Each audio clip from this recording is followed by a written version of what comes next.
केंद्रीय मंत्रिमंडल के मेरे सहयोगी श्रीमती निर्मला सीतारमण जी, श्री राव इंद्रजीत सिंह, पंकज चौधरी जी, श्री भागत कृष्णराव कराड जी, अन्य सभी महानुभाव, देवी और सज्जनों, बीते वर्षों में मिनिस्ट्री ऑफ फाइनेंस और मिनिस्ट्री ऑफ कॉरपोरेट अफेयर्स उन्होंने अपने कार्य के द्वारा सही समय पर सही निर्णयों के द्वारा अपनी एक लीगेसी बनाई है, एक बेहतरीन सफर तय किया है। आप सभी इस विरासत का हिस्सा हैं। देश के सामान्य जन के जीवन को आसान बनाना हो या फिर देश की अर्थव्यवस्था को सशक्त करना हो, बीते 75 वर्षों में अनेक साथियों ने बहुत बड़ा कंट्रीब्यूशन किया है। ये आइकॉनिक वीक ऐसे हर साथी को, अतीत के ऐसे हर प्रयास को जीवंत करने का अवसर है। आजादी के अमृत काल में हम अपने इस अतीत से प्रेरित होकर अपने प्रयासों को और बेहतर कर सकें, ये इस दिशा में बहुत अच्छा कदम है। आज यहां रुपये की गौरवशाली यात्रा को भी दिखाया गया। इस सफर से परिचित कराने वाली डिजिटल प्रदर्शनी भी शुरू हुई और आजादी के अमृत महोत्सव के लिए समर्पित नए सिक्के भी जारी किए गए। ये नए सिक्के देश के लोगों को निरंतर अमृत काल के लक्ष्य याद दिलाएंगे, उन्हें राष्ट्र के विकास में योगदान के लिए प्रेरित करेंगे। अगले एक हफ्ते में अनेक कार्यक्रम आपके विभाग के द्वारा होने वाले हैं।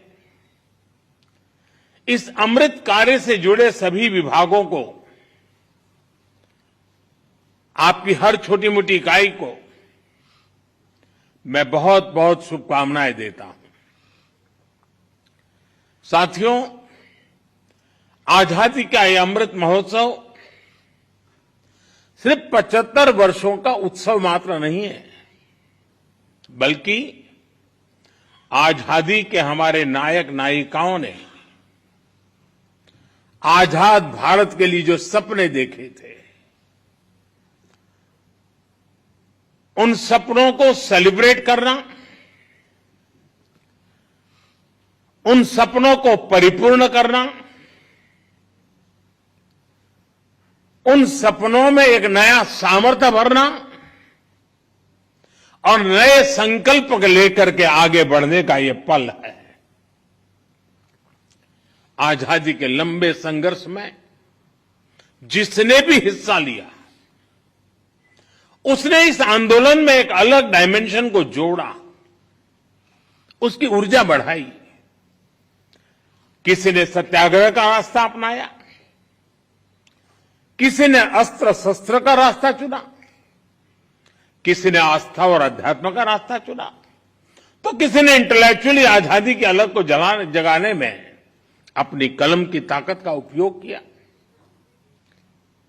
किसी ने कोर्ट कचहरी में मुकदमे लड़ करके देश की आजादी में एक नई ताकत भरने का प्रयास किया। इसलिए आज जब हम आजादी के 75 वर्ष का पर्व मना रहे हैं, तो प्रत्येक देशवासी का कर्तव्य है कि वो अपने अपने स्तर पर अपना कोई विशिष्ट योगदान राष्ट्र के विकास में जरूर जोड़े। आप देखिए, अगर हम राष्ट्र के तौर पर देखें तो भारत ने बीते 8 वर्षों अलग अलग आयामों पर नित्य नूतन कदम उठाए हैं, नवीन काम करने का प्रयास किया है। इस दौरान देश में जो जनभागीदारी बढ़ी, उन्होंने देश के विकास को गति दी है। देश के गरीब से गरीब नागरिक को सशक्त किया है। स्वच्छ भारत अभियान ने गरीब को सम्मान से जीने का अवसर दिया। पक्के घर, बिजली, गैस, पानी, मुफ्त इलाज जैसी सुविधाओं ने हमारे गरीब की गरिमा बढ़ाई, हमारे नागरिकों के आत्मविश्वास में एक नई ऊर्जा भर दी और साथ साथ सुविधा भी बढ़ाई। कोरोना काल में मुफ्त राशन की योजना ने 80 करोड़ से अधिक देशवासियों को भूख की आशंका से मुक्ति दिलाई। देश के आधे से अधिक आबादी जो देश के विकास के विमर्श से, फॉर्मल सिस्टम से वंचित थी, एक्सक्लूडेड थी, उसका इंक्लूजन हमने मिशन मोड पर किया। फाइनेंशियल इंक्लूजन का इतना बड़ा काम इतने कम समय में दुनिया में कहीं नहीं हुआ है।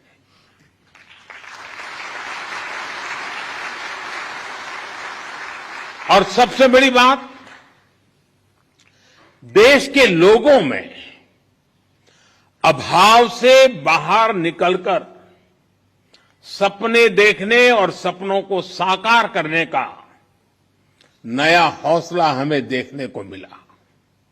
साथियों, आजादी के 7 दशक बाद ये जो इतना बड़ा परिवर्तन आया है, उसके केंद्र में पीपल सेंट्रिक गवर्नेंस है। गुड गवर्नेंस का लगातार प्रयास है।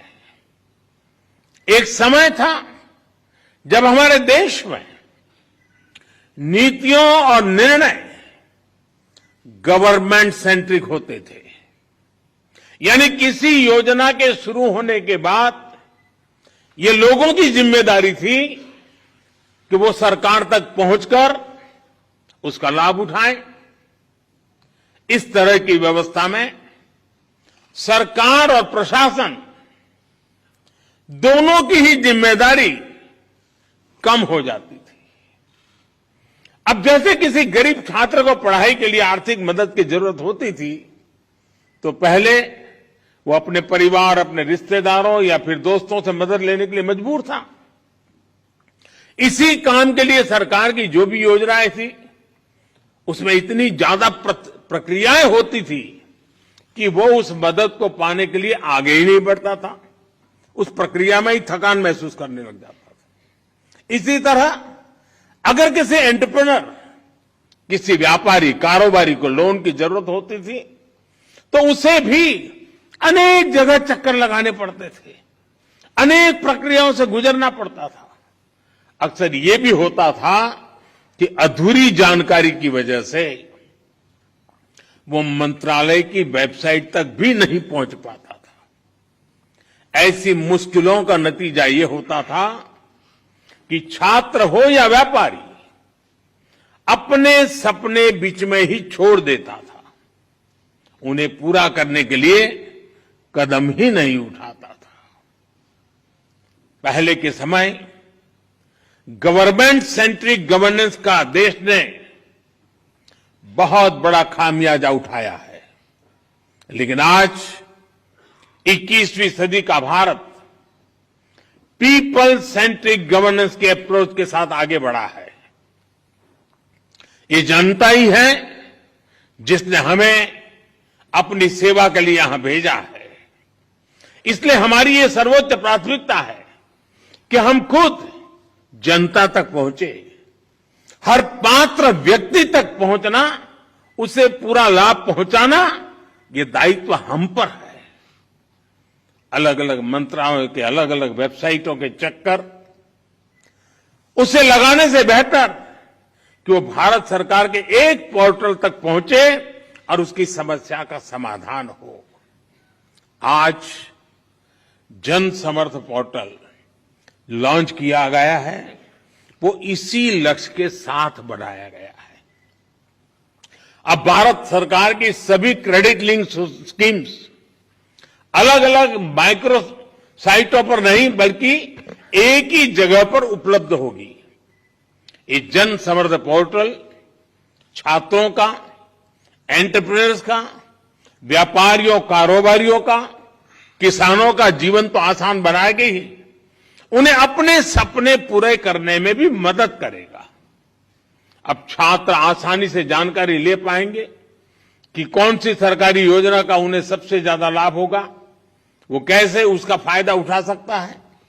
इसी तरह हमारे युवा आसानी से ये तय कर पाएंगे कि उन्हें मुद्रा लोन चाहिए या स्टार्टअप इंडिया लोन चाहिए।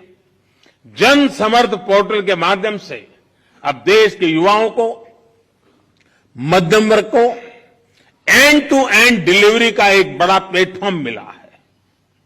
और जब लोन लेने में आसानी होगी, कम से कम प्रक्रियाएं होगी, तो ये भी स्वाभाविक है कि ज्यादा से ज्यादा लोग लोन लेने के लिए आगे आएंगे। ये पोर्टल स्वरोजगार को बढ़ाने में, सरकार की योजनाओं को सभी लाभार्थियों तक ले जाने में अहम भूमिका निभाने वाला है। मैं जन समर्थ पोर्टल के लिए देश के युवाओं को विशेष रूप से बधाई देता हूं। आज यहां इस कार्यक्रम में बैंकिंग सेक्टर के दिग्गज भी मौजूद हैं। मेरा उनसे आग्रह है कि सारे बैंकर्स भी जन समर्थ पोर्टल को सफल बनाने के लिए, युवाओं को लोन मिलना आसान बनाने के लिए अपनी भागीदारी ज्यादा से ज्यादा बढ़ाएं।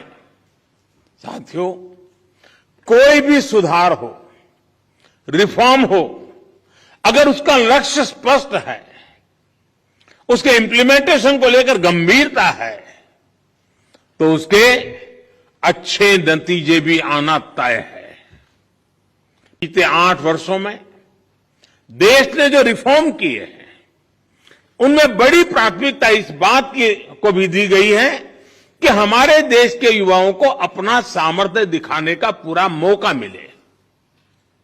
हमारे युवा अपनी मनचाही कंपनी आसानी से खोल पाए, वो अपने एंटरप्राइज आसानी से बन पाए, उन्हें आसानी से चला पाए, इस ओर जोर दिया गया है।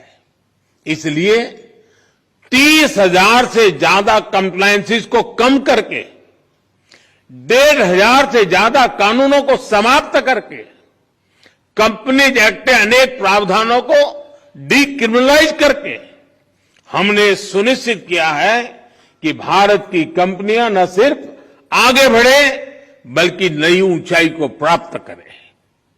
साथियों, रिफॉर्म्स यानी सुधार के साथ ही हमने जिस बात पर फोकस किया है वो है सरलीकरण, सिंप्लीफिकेशन। केंद्र और राज्य के अनेक टैक्सों के जाल की जगह अब जीएसटी ने ले ली है और इस सिंप्लीफिकेशन का नतीजा भी देश देख रहा है। अब हर महीने जीएसटी कलेक्शन 1 लाख करोड़ से रुपए के पार जाना सामान्य बात हो गई है। ईपीएफओ रजिस्ट्रेशन की संख्या में भी हम लगातार बढ़ोतरी देख रहे हैं। सुधार, सरलीकरण से आगे बढ़कर अब हम सुगम व्यवस्था का निर्माण कर रहे हैं। जेम पोर्टल की वजह से एंटरप्रेन्योर्स और एंटरप्राइज के लिए सरकार के अपना प्रोडक्ट बेचना बहुत आसान हो गया है। इसमें भी खरीद का आंकड़ा 1 लाख करोड़ को पार कर रहा है।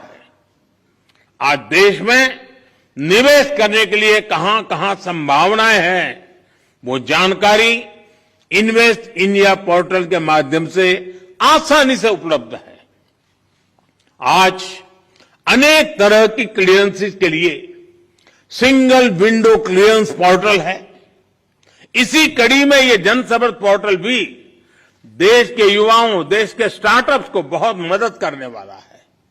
आज हम सुधार, सरलीकरण, सुगमता की शक्ति के साथ आगे बढ़ते हैं तो सुविधाओं का नया स्तर प्राप्त होता है। सभी देशवासियों को आधुनिक सुविधाएं देना, उसके लिए नित नए प्रयास करना, नए संकल्प लेकर उन्हें सिद्ध करना हम सभी का दायित्व है। साथियों, बीते 8 वर्षों में हमने दिखाया है कि भारत अगर मिलकर कुछ करने की ठान ले तो पूरी दुनिया के लिए एक नई उम्मीद बन जाता है।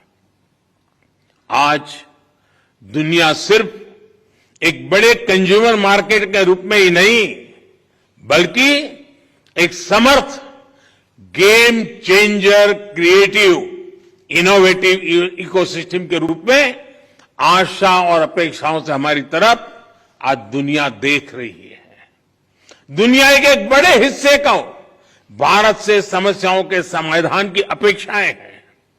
ये इसलिए संभव हो पा रहा है क्योंकि बीते 8 सालों में हमने सामान्य भारतीय के विवेक पर भरोसा किया।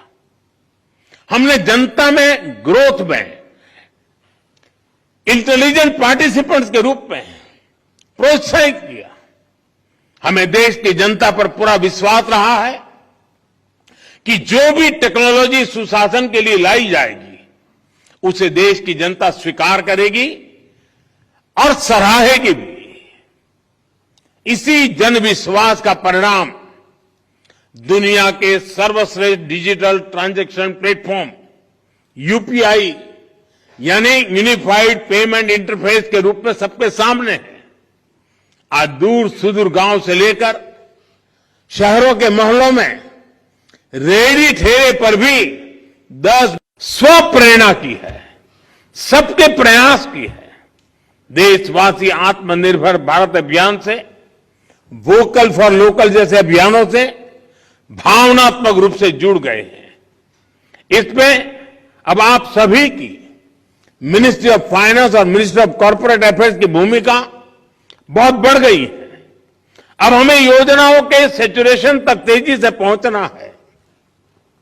हमने फाइनेंशियल इंक्लूजन का प्लेटफॉर्म तैयार किए हैं। अब हमें इनके सदुपयोग को लेकर जागरूकता बढ़ानी है। जो फाइनेंशियल सॉल्यूशन भारत के लिए तैयार किए हैं वो अब दुनिया के दूसरे देशों के नागरिकों को भी समाधान दे, इसके लिए भी प्रयास होना चाहिए। हमारे बैंक, हमारी करेंसी, इंटरनेशनल सप्लाई चेन का, इंटरनेशनल ट्रेड का व्यापक हिस्सा कैसे बने, इस पर भी फोकस जरूरी है। मुझे विश्वास है कि आजादी के अमृत काल में बेहतर फाइनेंशियल और कैपिटल कॉर्पोरेट गवर्नेंस को आप निरंतर प्रोत्साहित करते रहेंगे। आज इस समारोह के लिए और 75 स्थान पर जो भी साथी बैठे हैं उन सबको अनेक अनेक शुभकामनाएं देते हुए मैं मेरी वाणी को विराम देता हूं। बहुत बहुत धन्यवाद।